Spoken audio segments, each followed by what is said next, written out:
Hey everybody, it's Paul here from Astralborne. We're showing off our gear today, a lot of the stuff we used on the Astralborne record. When the guys approached me to do the Astralborne album, I went out and bought this Ibanez 5-string S-Series bass at a pawn shop about 3 days before we started the record. And I actually love it. It plays more like a guitar than a bass. And I got it tuned basically like Derik's guitar. Which made it real easy for me to play on the album, but I really like how the neck is super thin compared to some of these 5-string basses, or even like an 8-string guitar, the neck is massive. It just kind of felt like I was playing a guitar for the whole album. I was actually drawn to it because it has this awesome wood grain, and I've been looking for just kind of like a natural wood grain instrument for a minute now, and it's just, the color's nice, it plays awesome. I didn't have to do much work to set it up, and believe it or not, it sounds pretty okay. I may do some pickup upgrades here in the future, but we'll see about that. But for now, this is my main rig for Astralborne, and I totally am in love with this thing, and I'll be playing it for a long, long time. So my kind of favorite thing that I own is the Line 6 Pod HD Pro. Oh, I got this super long time ago, actually, like right when it came out. Now you can get them for pretty cheap, but I've had this thing for a minute, and I really love it for what I do and what we do here at Astralborne, and what I do in Blow the Profits, because all my tones are built into this. I can do bass, guitar, pretty much anything, any effects I want to do.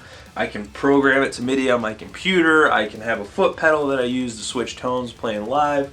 It's pretty amazing, and you know, I think there's better stuff on the market. There's, $2,500 emulators, there's all this awesome stuff, but for someone who's on a budget like me, running a little budget studio out of my house, this thing is like a workhorse. I can do everything I need, and if we're gonna play or jam, throw it in the trunk, got a hard case on it, roll over one of the dude's house and just start jamming with it, and it's pretty versatile, pretty tough. I've beaten the crap out of it, and I absolutely love it. I would actually, pretty much everybody I know has bought one off of my recommendation, so sorry guys.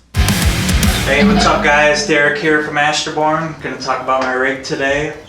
This is my 2015 BC Rich Mahogany Special Mockingbird.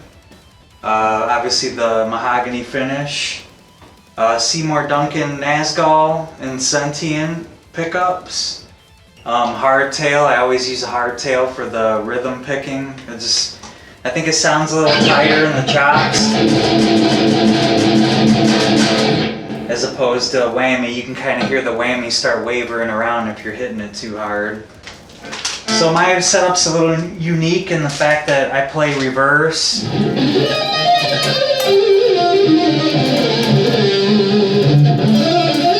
So any guitar I acquire, I have to take to the local luthier, and there's a guy I go to in the Detroit area.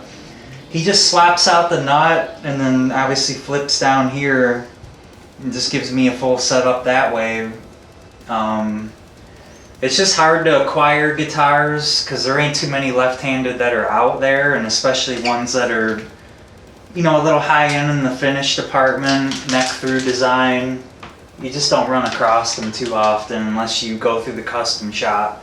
I don't got 3,000 to do that, so I gotta just make do with what I can find, and luckily I acquired this. It's got 24 frets. It feels more like a Gibson Les Paul as opposed to my Jackson, but like I said, for rhythm playing, it's pretty ideal. It's got the ebony fretboard with the cloud inlays, just pretty standard BC Rich. For strings, I use a slinky top, heavy bottom, Ernie balls. They don't break. They're a good price. I've just stuck with them. If it ain't broke, don't fix it. As Astralborne is a 3-piece, I kind of end up doing a little guitar here and there, and this is my main squeeze. Also an Ibanez S-Series, the guitar complement to my bass.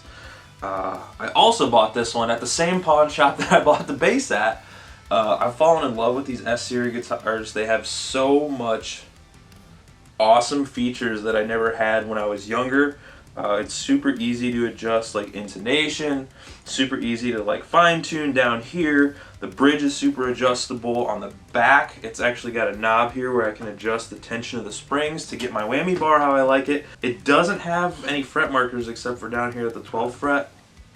I don't know, it's kind of cool.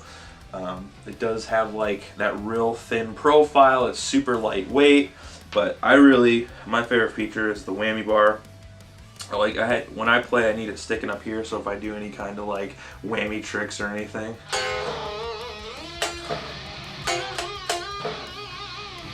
So I prefer it that way, and my other band, Blood of the Prophets, this is like my main guitar I play for everything. So this is my Jayson SL2 Soloist 2018. I acquired this through Sweetwater. It was an open box for $800. Took it to the luthier, had it swapped around, and they can just change out the nut on a Floyd Rose system, so it was a little easier for me to get that done. Again, it's got the Seymour Duncans. I don't know why I use them, it's just something I heard it and it just sounded better than the stock ones, so I just kind of stuck with it. I'm not a huge gearhead, so I just kind of go with what works. Again, ebony fretboard. It's basically set up the same as the Rich Seymour Duncan's ebony fretboard. This one does have a flatter neck, which I like a lot for shredding, obviously.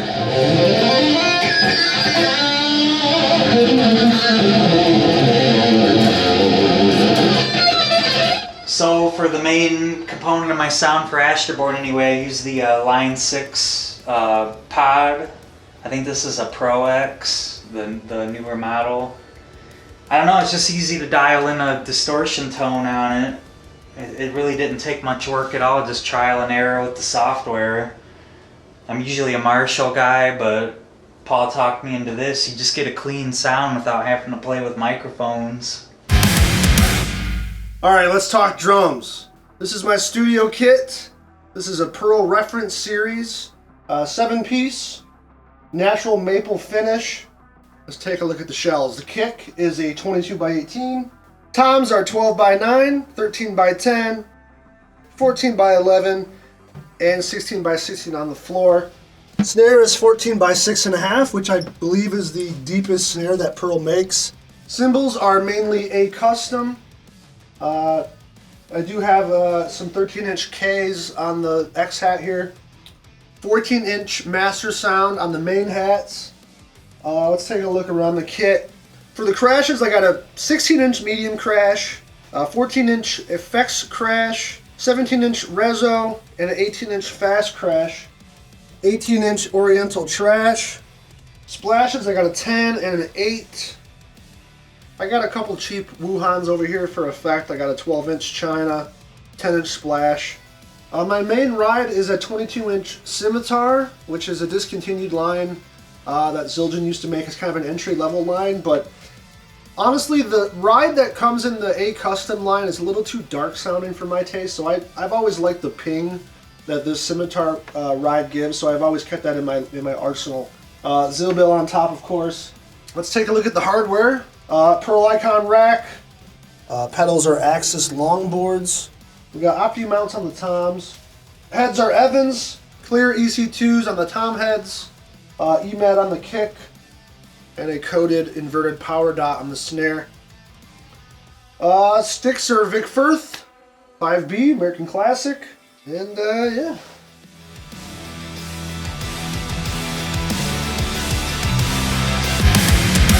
So this is by far my favorite piece of gear that I've ever bought or owned in my whole life. This Martin acoustic guitar, I absolutely love. I play this more than the bass, than the Ibanez electric.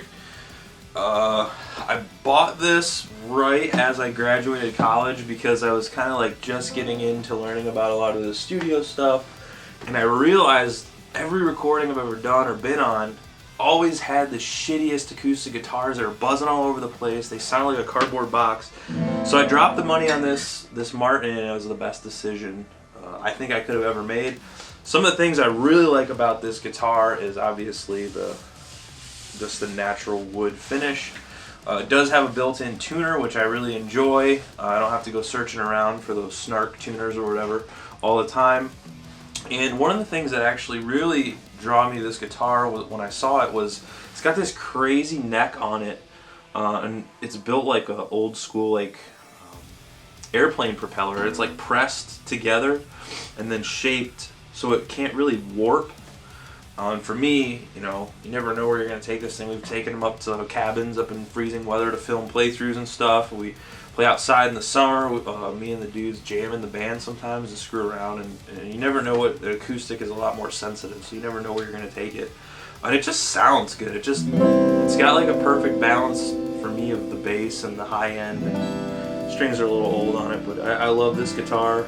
It's definitely my pride and joy, and you'll be definitely hearing this on every Astralborne thing we've ever done, unless I'm allowed to buy another one by the permission of my significant other. Yeah, that's it. I'm Martin. Thanks for tuning in to my rig rundown. Thanks for all your support on the new album. Continue leading the metal crusade out there. This one's for you.